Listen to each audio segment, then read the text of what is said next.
उस आदमी को आप कभी उम्मीद भी कर सकते हो कि ऐसा आदमी कभी कांग्रेस हो सकता है।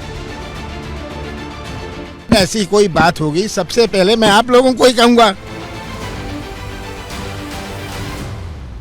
कांग्रेस के नेता राहुल गांधी भारत जोड़ो यात्रा पार्ट 2 निकाल रहे हैं, लेकिन पार्टी में लगातार टूट हो रही है।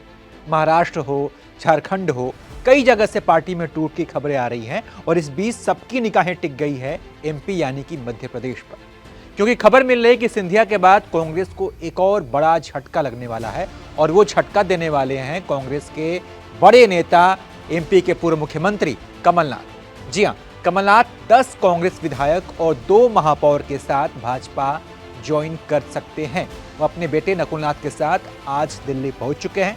कल यानी कि रविवार या सोमवार या फिर परसों वो भाजपा का दामन थाम सकते हैं। कमलनाथ आखिर कांग्रेस को टाटा बाय बाय क्यों कर रहे हैं, ऐसी चर्चा क्यों है, इसके पीछे कई कारण हैं। कारण नंबर 1, विधानसभा चुनाव में मिली हार के बाद उनको लेकर पार्टी में लगातार विरोध हो रहा था। कई नेता कमलनाथ पर हार की जिम्मेदारी अकेले उठाने का दबाव बना रहे थे। कमलनाथ के खिलाफ कार्रवाई की मांग हो रही थी। कारण नंबर 2, चुनाव में मिली हार के बाद कमलनाथ को पीसीसी अध्यक्ष पद से हटा दिया गया। उनकी जगह जीतू पटवारी को यह पद दिया गया और जीतू पटवारी वो नेता थे जिनकी कमलनाथ से कई बार बहस भी हो चुकी थी। पब्लिकली ये दोनों नेता कई बार आमने सामने भी आ चुके हैं। कई बार एक आध बार तो ऐसा भी हुआ है कि जब जीतू पटवारी कुछ बोल रहे हैं और कमलनाथ ने उन्हें चुप करा दिया सबके सामने, तो उनको हटाकर जीतू पटवारी को अध्यक्ष बनाया गया। इस बात से भी कमलनाथ नाराज थे। कारण नंबर 3, राजनीतिक पंडितों का यह भी मानना है कि कमलनाथ राज्यसभा का टिकट चाहते थे, लेकिन पार्टी ने उन्हें राज्यसभा नहीं भेजा, जिस बात से वो नाराज थे। कमलनाथ की मांग थी कि हमें राज्यसभा भेज दिया जाए और छिंदवाड़ा सीट से नकुलनाथ को टिकट दिया जाए, लेकिन पार्टी ने उन्हें राज्यसभा नहीं भेजा। इस बात से वो नाराज चल रहे हैं। इस बात की चर्चा हो रही थी, लेकिन जब उनके बेटे नकुलनाथ ने अपने ट्विटर बायो से कांग्रेस हटा दिया, तब ये अटकलें तेज हो गई कि कमलनाथ जो है अब वो छोड़ सकते हैं कांग्रेस। नकुलनाथ के साथ साथ उनके कई समर्थकों ने अपने ट्विटर बायो से कांग्रेस हटा दिया है। कई नेताओं ने ट्विटर पर जय श्री राम भी लिखना शुरू कर दिया है। आपको बता दें कि कमलनाथ एमपी कांग्रेस के मजबूत स्तंभ थे। कमलनाथ, सिंधिया और दिग्विजय तीनों को कांग्रेस का खंभा माना जाता था एमपी में कि ये 3 स्तंभ हैं, लेकिन सिंधिया ने पहले झटका दे दिया और अब खबर मिल रही है कि कमलनाथ भी कांग्रेस को झटका दे सकते हैं। वह जो तीसरे स्तंभ जो दिग्विजय सिंह हैं, उन्होंने कल बयान दिया कि कमलनाथ ऐसा नहीं कर सकते। कमलनाथ के बीजेपी ज्वाइन करने के अटकलों पर कल दिग्विजय सिंह ने क्या कुछ कहा, वो हम आपको सुनवाते हैं।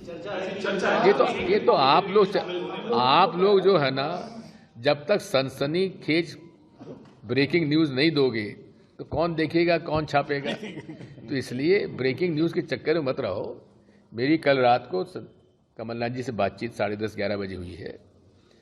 वो छिंदवाड़ा में है और जिस व्यक्ति ने अपने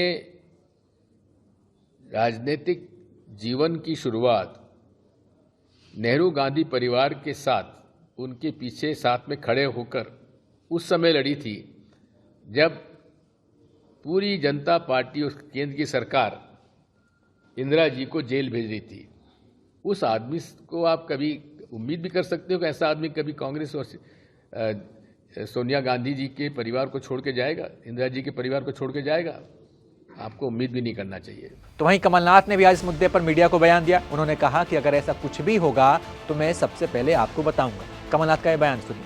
आप लोग इतना एक्साइट क्यों हो रहे हैं? क्या बीजेपी ज्वाइन कर रहे हैं सर? अगर ऐसी कोई बात होगी सबसे पहले मैं आप लोगों को ही कहूंगा। आप इनकार नहीं कर रहे सर, आप इनकार नहीं कर रहे। मैं तो कह रहा हूँ, इनकार की बात नहीं है, ये आप लोग कह रहे हैं, आप लोग एक्साइट हो रहे हैं। मैंने कहा मैं तो एक्साइट नहीं हूँ इस तरफ या उस तरफ, पर बात यह है कि अगर ऐसी कोई बात होगी मैं आप सबको सबसे पहले खबर करूंगा। यानी यहाँ कमलनाथ ने बीजेपी में शामिल होने की बात से इनकार नहीं किया, यानी इस बात की पूरी संभावना है कि कमलनाथ भाजपा का दामन थाम सकते हैं। बाकी आपको क्या लगता है, इसके बारे में आप अपनी राय कमेंट कर बताइए और तमाम अपडेट्स के लिए आप देखते रहिए एबीपी लाइव।